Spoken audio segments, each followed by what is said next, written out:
Freaka TV, Freak Up Studio, live. 2023 GSL Season 3. It's been dark way too long in this place.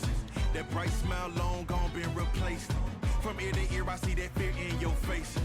Tell me when the last time you felt safe. What is up, everybody? Welcome to another day here of the GSL Code S. We are about to wrap up the round of 16 here. It's been a great season so far, to be frank. And today we've got two Protosses. We were talking about how we haven't really seen any PvP yet this season, so I'm very excited to get into that. Yeah, I feel like Group D alongside Group A has the potential to be the spiciest group of the entire year. We've got four, perennial all-stars. soO is trying to return to form. Classic is starting to look better than ever. We have Hero, who is just chaos incarnate as a Protoss, and GuMiho as well. I'm really curious what we're going to see from GuMiho. We just got a new Cyclone. GuMiho is the mech god of Terran, and there's so much potential to see what he brings to the table with a new unit setup, the new patch, the new maps. It's going to be a fun day. It's going to be very cool. With soO being down here, I'm curious the condition that he is going to be in. It is a little bit weird to say when in the past soO was like the default guy to get to the finals. Probably not going to win it, but was performing extremely well. But we're in a different era now, and I don't know how competitive he can be in a group like this. There's a lot of really strong players here, and especially versus the likes of GuMiho, who has really, I think, hit his stride. It was a great year for him last year and the year before that, and I think, again, without Maro in the picture, he was the first to be eliminated in this GSL. GuMiho is definitely a Terran you want to be looking for. Yeah, GuMiho certainly has the potential to win this GSL. I feel like all the Terrans, GuMiho, Cure, and Bunny, heading into the round of 8 are just all killers should GuMiho advance from Group D. And of course, at the GSL, we are crowdfunding a significant portion of the prize pool. You can contribute on our Freaka TV through Star Balloons. You can also contribute on the Patreon and get access to some really cool replays. Those things get sent out so quick. Every single time I'm on the train, I get the email in my inbox. The replays are already live. So if you want to check out the first-person view, we got that final $4 taste list. We're $4 away on Tuesday. Added another 450 to the pool. We're above 30K. Yeah, I mean, really exciting stuff. We hit our goal. Thank you guys so much. That does go to the prize pool here to support the players. So very exciting to see that. And yeah, after today, we're going to be going into the round of 8. Yeah, should be a lot of fun. I think there's a really good chance that we have 2 or maybe even 3 Protosses making it to the round of 8, depending on how today goes, to join Creator. Hero, certainly one of the favorites coming into this one to really take it for Protoss if Protoss is going to win a GSL. Oftentimes when you have a new map pool, a big shakeup in the meta, that's the time when Protoss thrives. It's when the game is solved the least. And if anyone is crazy enough to actually make something happen, it's going to be a player like Hero. We got a quick recap of the round of 16. Of course, a big upset in Group A when we started off this season with Scarlet taking down Maru in the first match. And then Maru was the first player eliminated in Group A. Really an unbelievable turn. Kind of crazy. Every once in a while we'll have an upset that's that big, completely shifting the landscape here of a GSL. Obviously, Maru is kind of our shoe-in to win. If you had to bet on somebody, Maru would be your safest bet. But here we are. And so with him out of the picture, it's kind of like how Flash is not playing in the current ASLs. Like, it really does change the entire tournament because now there's way more opportunities for these other players. Classic, somebody I didn't get to talk about as much coming into today, but I'm curious to see how he's going to perform here. He's been putting a lot of work in. He has looked good, but frankly not good enough to get deeper and deeper into GSLs. But with every new GSL, you can turn a new leaf, and yeah, let's see what he's got to offer. Yeah, Classic and soO, both 2 players that are coming in. Of course, soO fighting against GuMiho here in the first match of the day. I'm curious about the form that we're going to be seeing from these guys. GuMiho, round of 8, Season 1 this year, round of 4, Season 2. A lot of Terran players, especially in Season 2, were saying that GuMiho is potentially the scariest TBT opponent you could face off against. And it was kind of a surprise that he didn't really achieve the level of success that he did so far in a GSL that's been dominated by Terran so far this year. But round of 8 to round of 4, and now with Maru out of the picture, as you said, really all bets are off right now. GuMiho, I'm sure he's looking at this reinvigorated with a lot of confidence, a lot of motivation, recognizing this is a rare opportunity where one of the toughest opponents in the entire league is out right in the round of 16. And for soO, you know, coming back from military service, it's been kind of a long journey for him.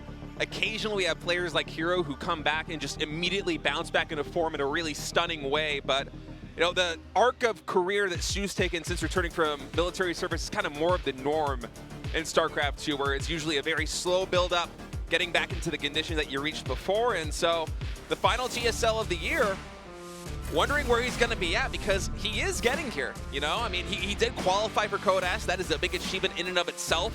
It's round of 16, it's not round of 24, it's not round of 32. He is one of the top 16 players in Korea, despite not having too much success over the past year or so, but this is going to be a tough opponent for him, coming up against GuMiho, again, with a new and improved mech.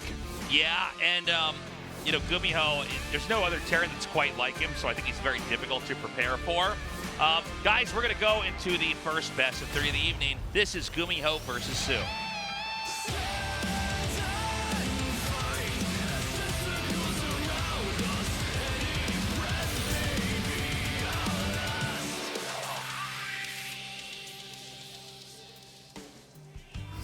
GuMiho.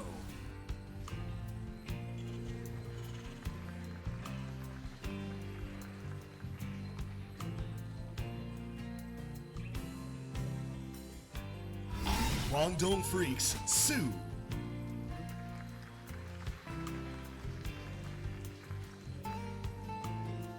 You know, when the balance patch hit the servers a couple of weeks ago, and I was reading through the notes, by the way, I think GuMiho's going for Command Center first, so Yeah, I think you're right. already a pretty crazy opening for him.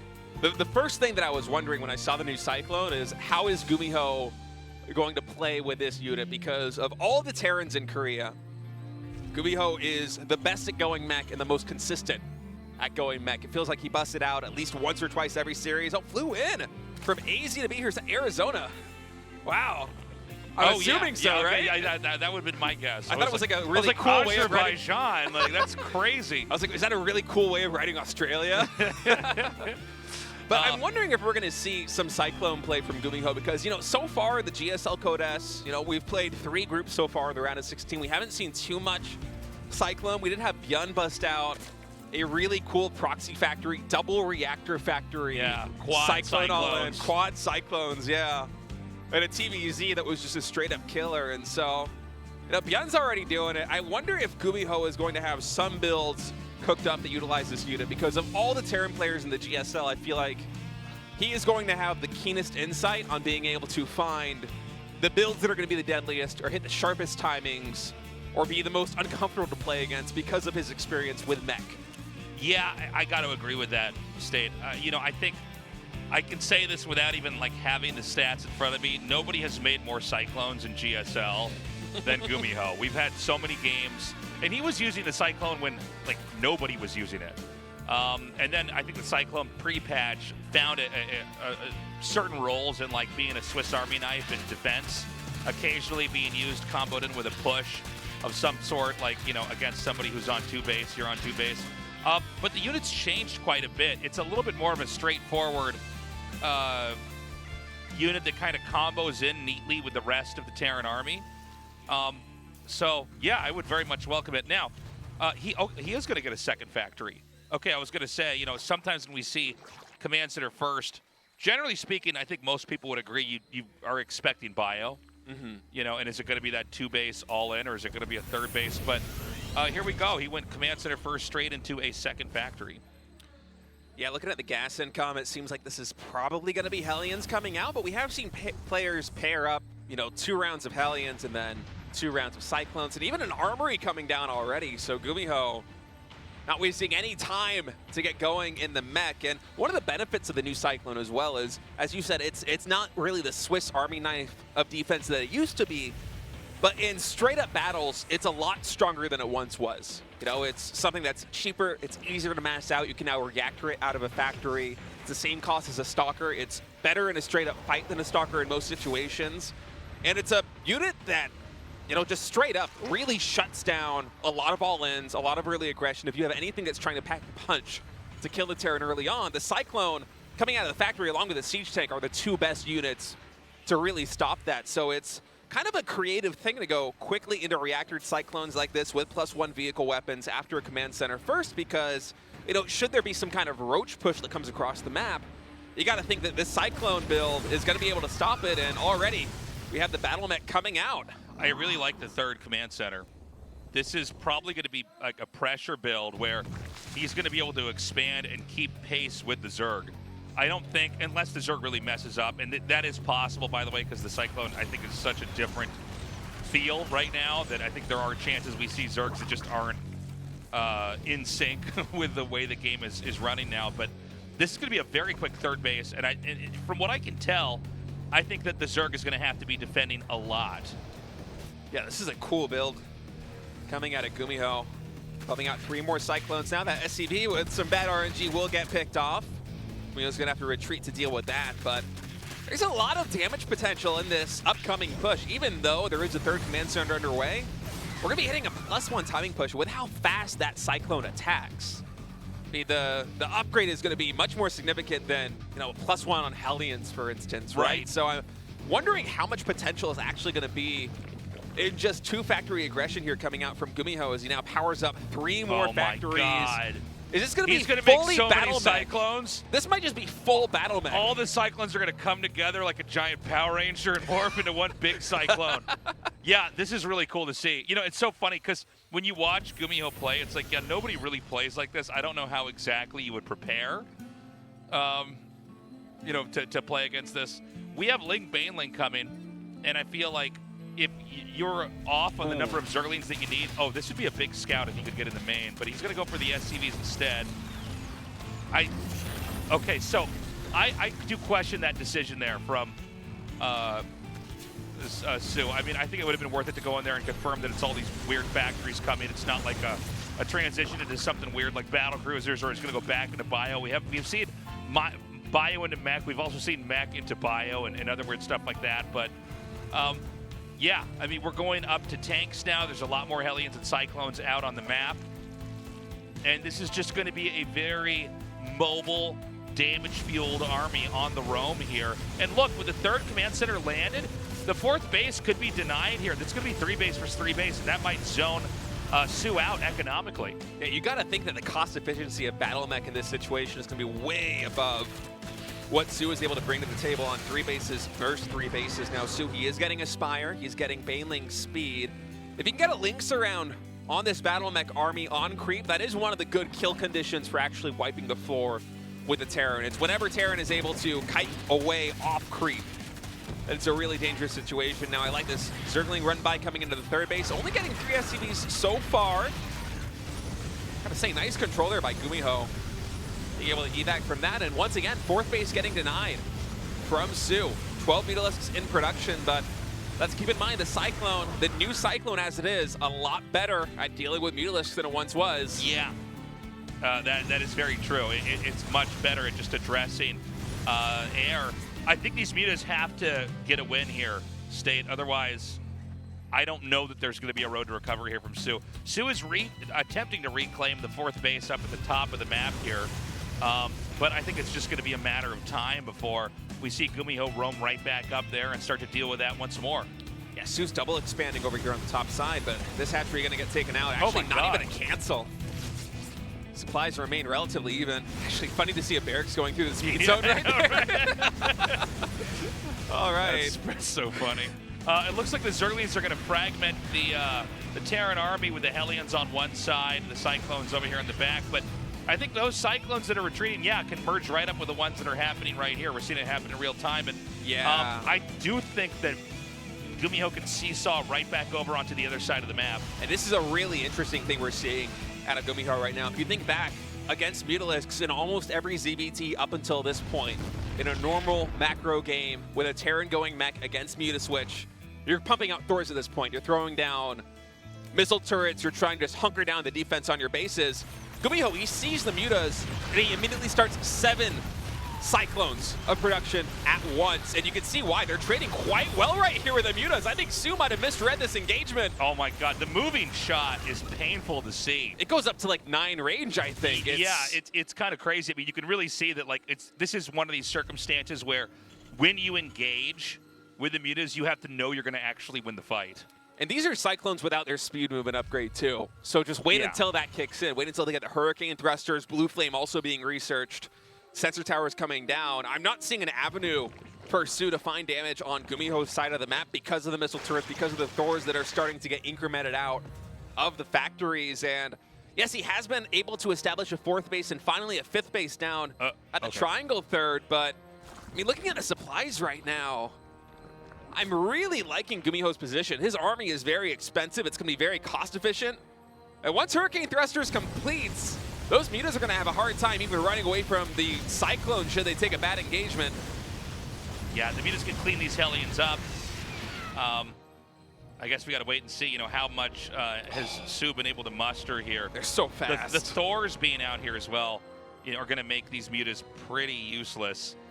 We do have 5 bases finally up here for Zerg. He was delayed quite a bit, although I got to say soO's been pretty tenacious in this game. He has fought back pretty nicely.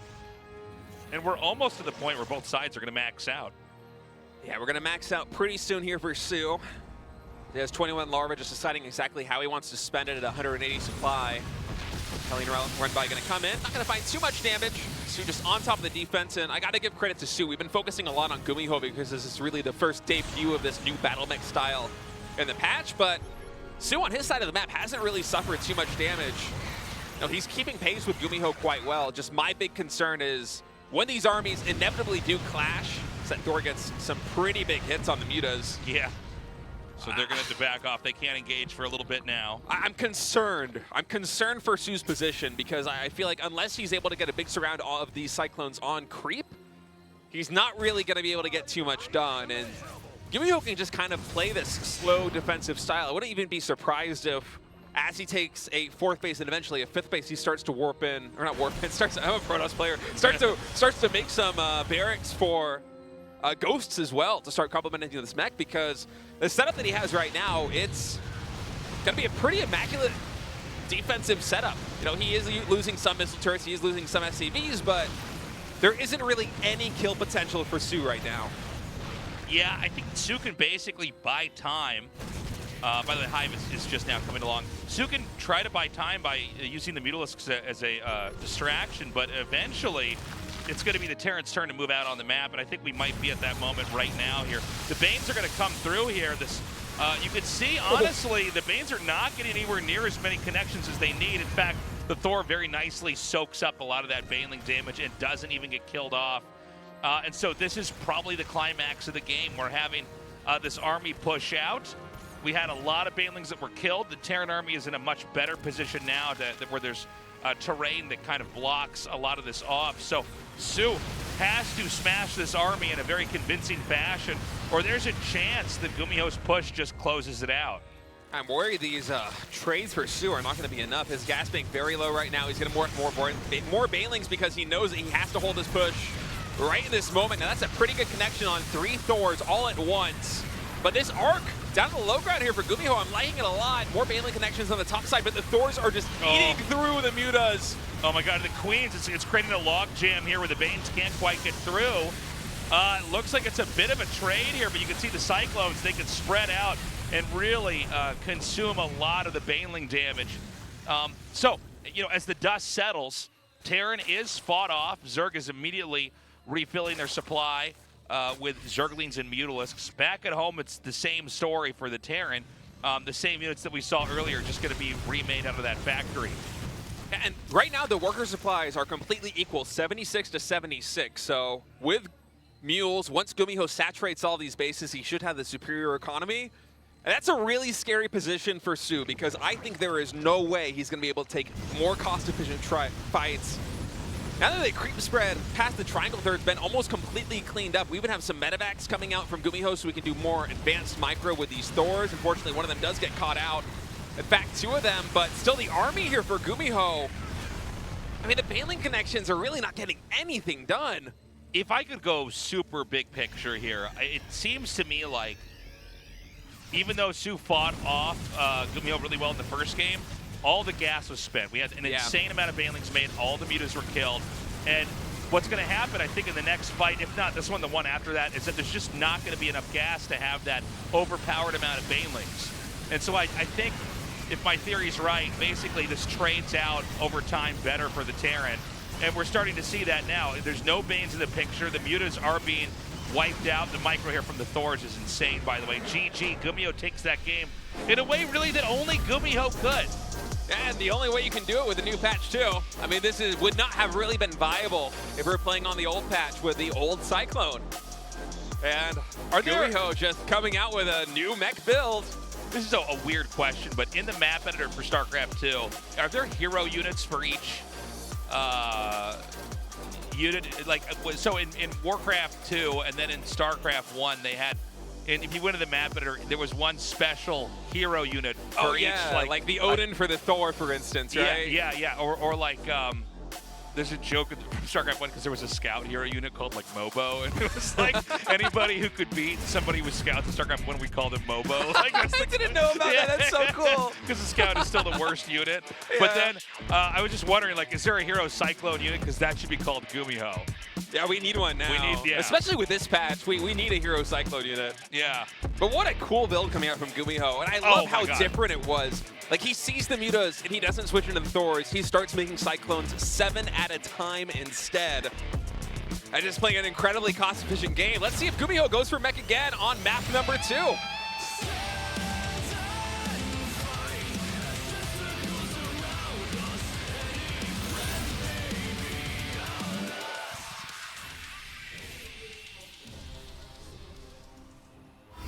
GuMiho.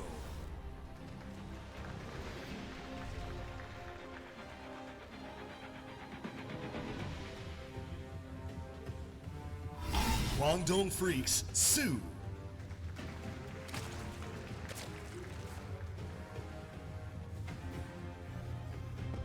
It's funny, this round of 16 in this GSL, we saw two very different approaches to the new Cyclone, right? We have Beyond's, which was, of course, a very aggressive, in-your-face, like 4 Cyclones, one of the factories is proxied. But in that last game, what we got to see illustrated was GuMiho's understanding of just using the Cyclones to build up pressure, but also expanding faster, and then developing out a really crazy mech army with just a small number of tanks, a medium amount of Hellions, and a lot of Cyclones, and I'm sorry, a medium amount of Thors, and then a lot of Cyclones and Hellions. It was very cool to see. Yeah, and I love the idea of following up a command center first in game 1 with Cyclones like that, because should there be some kind of Roach Ravager push that comes across the map or any other kind of all-in, Cyclones with their moving shot against slow Roaches just absolutely destroy them. And they don't even do that badly against Lynx too, because the lock-on, it's just an auto attack now. It's not something that has a cooldown that resets every single time you're engaging. Once again, after you kill another unit, you don't have this period where you have a worse attack than the lock-on attack, which was kind of the case on the previous patch. So it's a really smart build, the way that it lines up, and the way that it all kind of culminates in this map control dependent battle mech style that was able to deny the 4th base repeatedly from soO, was able to keep the creep spread under control, was able to kind of force soO, because soO wasn't sure exactly how much GuMiho was going to be committing to the battle mech. If soO plays a little bit too greedy in that situation, you know, maybe GuMiho, if he's throwing down some more factories, if he's cutting SCVs or doing something crazy that's heavily invested into the Cyclones, he can just go for a kill move. So as the Zerg in that situation, you really have to kind of walk a fine line, and that allowed GuMiho to really catch up on macro as well. So just a very smart build coming up from GuMiho, and I knew we were going to see something special from him. Green almost survives. Yeah. I love what we're seeing from GuMiho so far here in game 1. And that's just the beginning. I would not be surprised to see GuMiho make it into the round of 8 with the way that he's playing right now. And you know, maybe he has even more Cyclone builds up his sleeve. Dude, the super quick 3rd CC. Yeah. Yeah, this is very cool. You know, what GuMiho's doing, and this can only be happening because of, you know, where we are after the patch came out. So we're just a few weeks into this, I think 3 weeks to be exact. But it doesn't really seem like there's a lot that soO could have done to prepare for this, right? Like at this point in time, soO's almost like a crash dummy, or a guinea pig. We have seen Cure. Sorry, I don't mean to cut you off there. I was going to say we have seen Cure in a lot of online cups go for battle mech style, not consistently, but at least occasionally. Is actually these Lings going to try and run up the ramp here in the main base and decide to go for the SCVs instead. There aren't more links coming in, but this is some nice damage here to get the ball rolling for soO right off the bat. A lot of idle time. The first Hellion gets taken out. He gets a full scout. He sees the third command center, so that went about as well as it possibly could. Yeah, he really got everything that you could have gotten out of that run in there.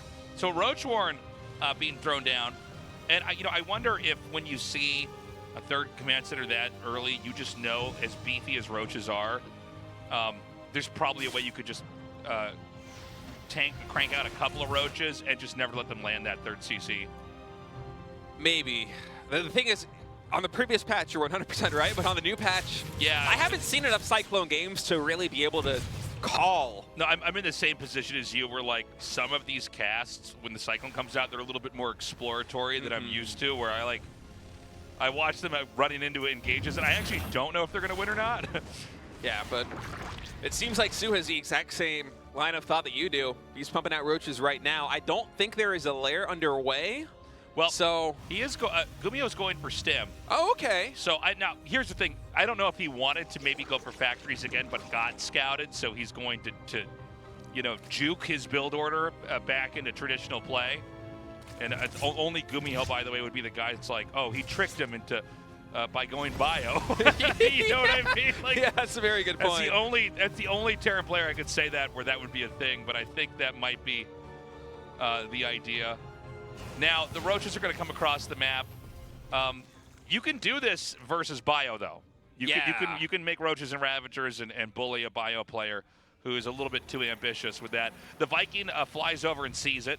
And this is the first real scout GuMiho's had of this push coming in. And I don't know if he has the setup ready for this. He's going to start building some Cyclones now, but it's going to be a while before they're out. Roaches and Ravagers already attacking the SCVs. I love the hold position micro right now for GuMiho, just trying to get every single ounce of defense he can. He's going to try and hold the top of the ramp, but that's a lot of Ravagers, Tasteless.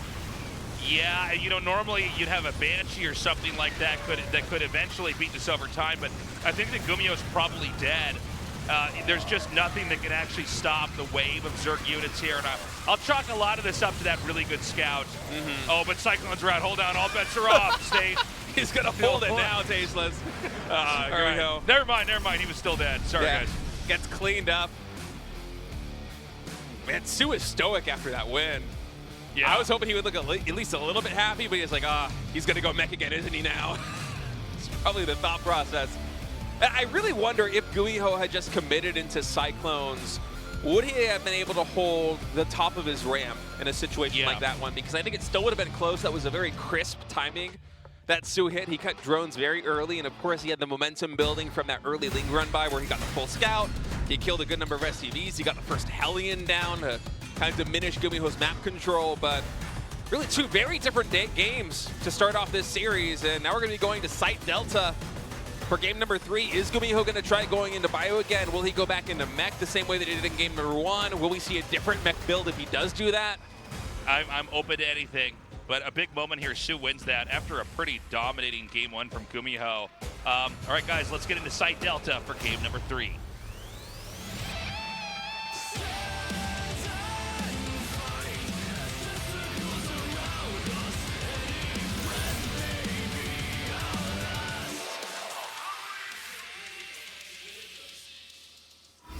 GuMiho.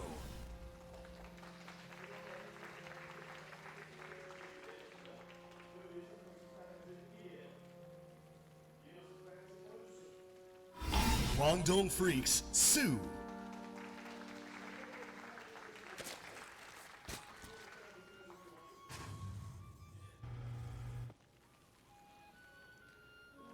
All right, well, we're going into game 3 now. I meant to say this earlier in the best of 3, but this is soO's dreams of winning a GSL are not over yet as long as there's GSLs. So even though we look at him and we're trying to see if he still has a lot of rust on him from staying back from Arizona. All right, we got to the bottom of it. It's been solved. The mystery. Solved. No, it's good to have all you guys down here in the studio.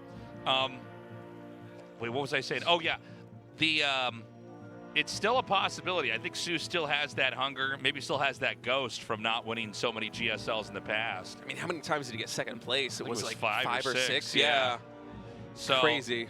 You know, it's cool to see that he's able to beat someone as good as GuMiho with that timing attack. And yeah, who knows? Who knows? We have these players that play really well, fall off, and then come back again. You know, people go through these different waves of you know, how gelled they are with the game and the meta. Interesting build coming out from soO, going for the pool first on this one, and then relatively fast gas. Now he is just going to saturate the mineral line and then slowly rally into that extractor, so it won't be as quick a speed as it could possibly be, but sending these 4 links cross map, I think planning to try and avoid the Reaper and maybe get, you know, an SCV kill. Bit of a delay on that command center. We'll see how this one plays out, as GuMiho is not going to start a reactor straight away, instead building a Marine, and the factory beginning for him right away. So this is a pretty smart move, because a lot of times when you're microing the Reaper, you might not even be seeing the Lings come up here. If you could kill the Marine and even get into the main, that would be huge. Killing the SCV that's producing there is also a great way to play.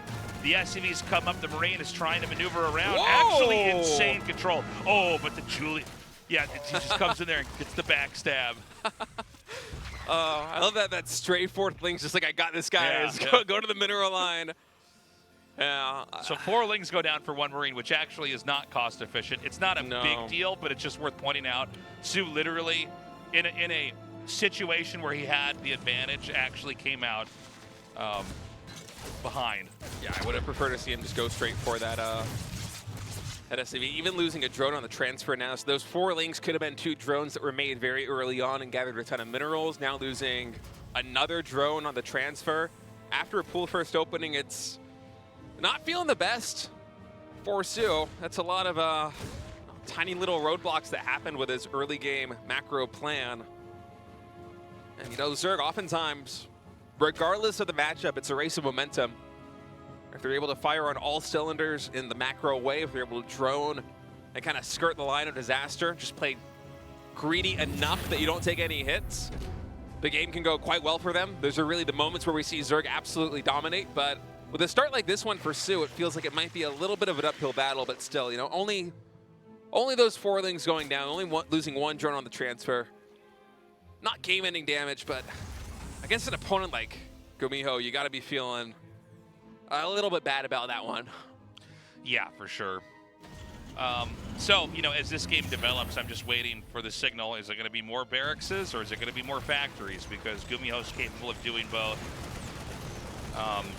And it is going to be a cloaked Banshee. Oh. Now, so he can't possibly lose the same way he did before. You know, when you see those Roach, Ravager, Ling attacks, if you have like 1 Banshee, over time you will clean it up. But I don't think game 1 is going to be recreated in any sense here. And I'm wondering how much GuMiho is going to commit to the Hellion Banshee, because that's kind of an old school opening style in TVZ that I thought we would see phased out a little bit in favor of Battle Mech with the new Cyclone change, but GuMiho is really showing that he has a wide range in the current TBZ setup. And yeah, Stim starts tasteless, so it's just going to be a Hellion Banshee opening in a bio. And so that might be the last of that build order that we're going to see here in this round of the tournament. The mech build from game 1 is what I meant. The Hellions are going to be driven back out, and soO's playing a very good game. The Evo chamber wall was pretty solid. He swatted away that Marine Cyclone drop that came in a little bit earlier. And we're just going to see how things develop along now. Man, look at this. It's a really fast Spire for soO. Did it down in about 5 minutes.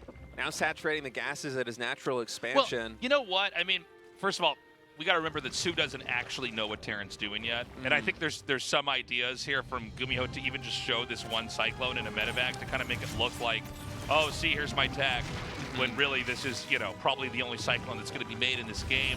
But if soO is thinking about game 1, it would seem like if you went for early mutas really, really quick, maybe you could be able to take on that playstyle. The problem is that it's not that playstyle. It's classic Terran bio. Yeah, with a Hellion Banshee opening, so yep, this might kind of line up for him. Should he have detection in time when those Banshees come over? I do believe that GuMiho was holding onto those Banshees, waiting for Cloak before sending them cross map, and that's going to give soO time to actually assemble a defense that could do quite well at catching it. I mean, imagining 6 or 7 mutas popping out of those hatcheries, with an Overseer, immediately able to deal with the Cloak Banshees should GuMiho decide to go for that harassment.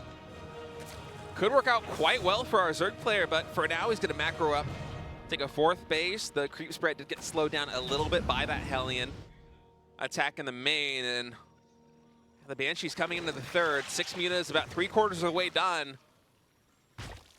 How many drones is GuMiho actually going to be able to get? Because with mutas out, it's going to be hard to keep both of these alive. I love how they just kind of split.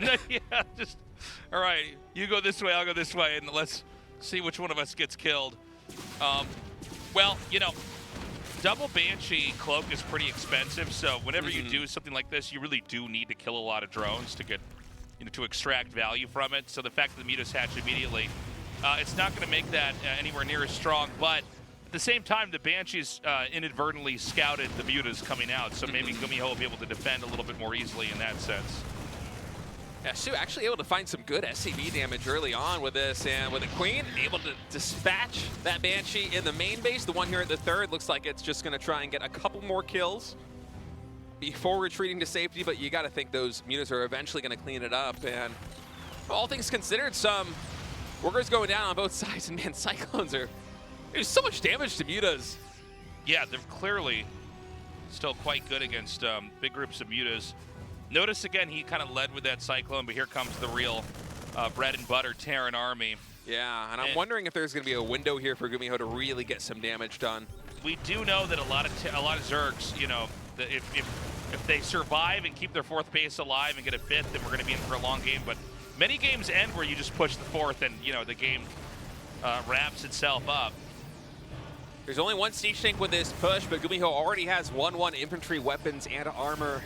soO is still about halfway done on those upgrades, so it's going to be a large window where GuMiho has the upgrade advantage now. Baneling's coming in. We'll see how good the focus firing is from GuMiho, but no, soO just going to back off for now, try to pick off these Hellbats to the front with the Mutalisks. His control is so good. He has everything spread out perfectly, and then he has this little attack squad out here in the front that can attack and do damage. And the moment that things get dicey, he just picks up in the medevacs. This hatchery's at like 1/4 health right now. I think this thing's going to go down. And these 1/1 Marines are just doing work. You can see soO is trying to wait, bide his time for Carapace, a melee attack to finish, as they're just now operational. That's going to be the cue, at least for a moment it was, to come in. But by now, the creep is dissipated outside of this base, and so it's going to be hard for soO to break this position. Muta's going to come in, immediately focus down that siege tank. Bailing's rolling in off creep, looking for the big connections there on the Marines. So far, not a bad engagement for soO, but there's so many reinforcements coming in for GuMiho that the Bailing count being as low as it is, there's a big window for GuMiho to get more damage. Yeah, I mean, GuMiho is going to go for the jugular right now.